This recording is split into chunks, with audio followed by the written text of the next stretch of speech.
It's all gone wrong here today, but that's kind of okay because my plan was always to explore the Bleak. So come with me this week as I explore the Kent coastline on this week's Landscape Adventures, where I aim to prove that Bleak can be beautiful.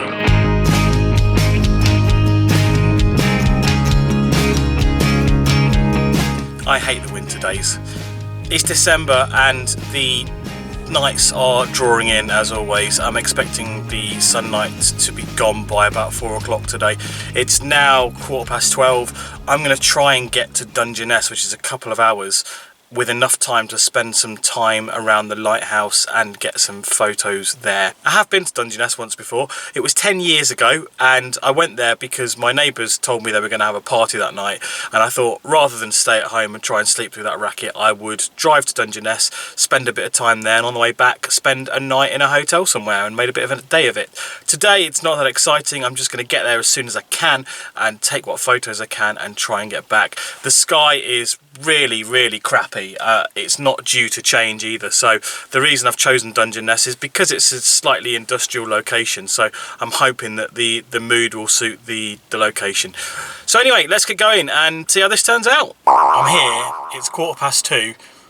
I do realise that in my earlier video I think I said it's December. It's not, it's November. It's November the 20th to be precise. This part of the country is wonderfully post-apocalyptic. I absolutely love it. Now there's a little bit of light coming through the sky above the power station.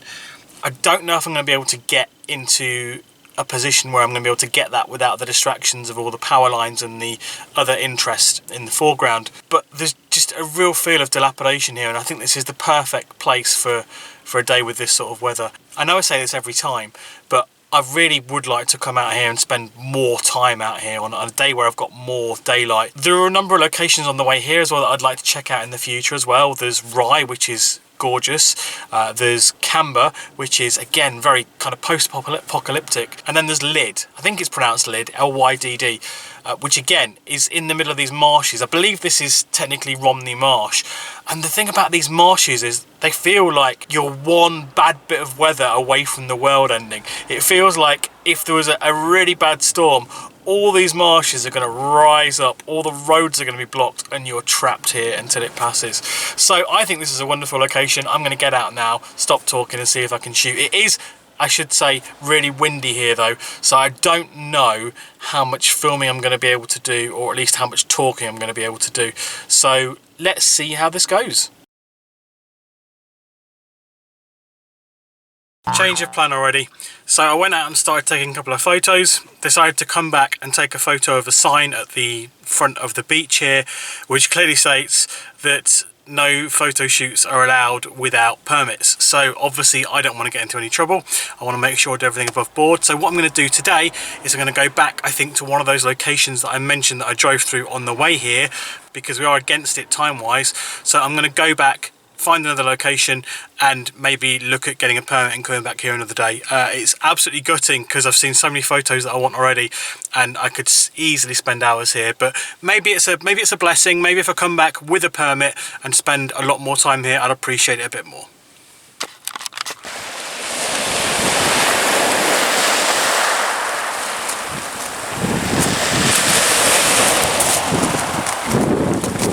Right, so if you've watched any of my videos before, you'll know that I say when I'm going to go back somewhere, often that doesn't happen. Yeah, anyway, I came out of Dungeness and went, ooh, another shiny thing, and drove in the opposite direction to where I said I was going to go. So I'm now at Littlestone, had to check Google Maps for that, and I'm going to see what I can do here.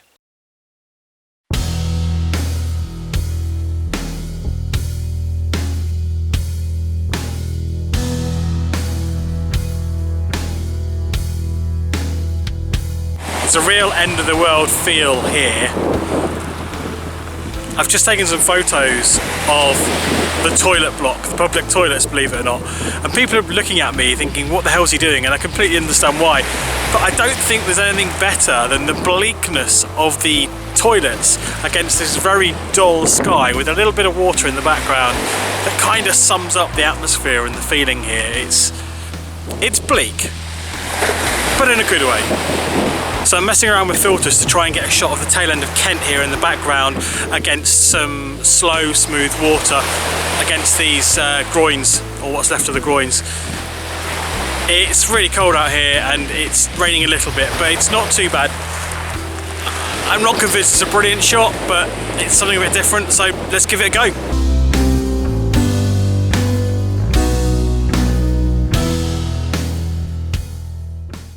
You know, despite the feeling of bleakness in this area, there really isn't much better for relaxing your mind than being by the sea and watching and listening to the tide coming in and out. I've been doing some long exposures here. I've just moved along to a slightly different groin. It's got slightly different sticky outy bits. That's the technical term.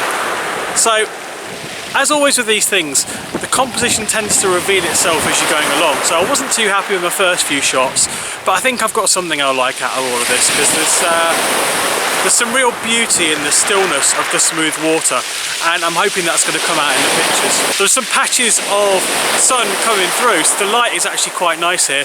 I'm slowly as well getting more comfortable with the filters. I used a 6-stop to get these, so I'm hopeful that I'm sort of starting to understand them a little bit more now. I think I'm going to carry on going that way, which is away from home rather than going back towards home. Even the architecture here on the seafront is bleak. I've taken some pictures of it and it's like they said, hey, this place is grey, let's make it even more grey. And I kind of like it. So I'm going to carry on taking photos and see what's down that way.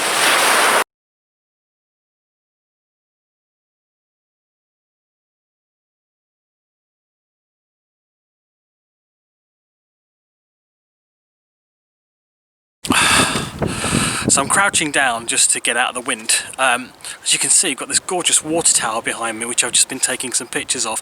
I swapped out for my wide-angle lens and got some nice-ish shots. I mean, it kind of documents what it is, but not a lot else. But this has kind of turned into a bit of a street photography project, as it often does with the things that I do, because I just find things that I like taking photos of and go for it. And I've seen some wonderful characters, some wonderfully characterful buildings as well. There's a queue for the ice cream van. It's absolutely freezing down here, and there's just something fascinating about people queuing, all dressed in black, in their winter clothes on the seafront for an ice cream.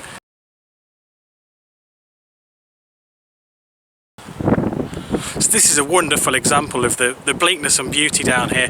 This is Romney House Hotel, and you can see it's a really gorgeous building, but it's offset by all these different wires and the pylons in the background and things like that. So I've just been taking a photo here of that. Now, I did have a little bit of a shock a minute ago, because I went to take a photo from behind a tree and there was some serious vignetting in the corners of my images, and I thought, whoa, never seen that before, and I thought I'd knackered my camera.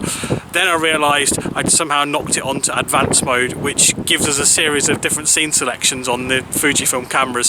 So it made me think maybe I'll explore that at a future point, because I don't really use those modes. I normally just shoot in RAW and then edit the files as I like, but maybe in a future episode we'll have a bit of a play around with those to see what they look like. I think I'm going to start heading back now, because it is getting quite dark down here, and I think we've run out of things to see within walking distance on this road. So I'm going to get back in the car and start heading back.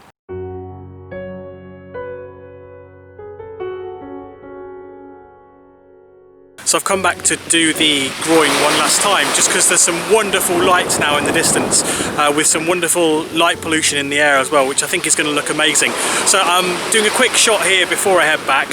One slight problem though, I've just pulled my tripod out, and in doing so, as I extended the legs, got a nice whiff of dog poo in there, and now I've got it all over my hands. I've given myself a quick wipe down, and obviously, thankfully, we now carry sanitizer with us every day.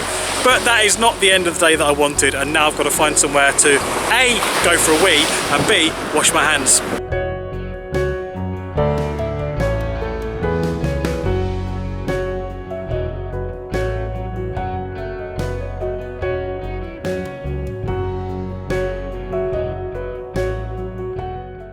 You know, it really is a good thing to have a healthy respect for nature, but I've got to be honest, I'm absolutely shit scared of it.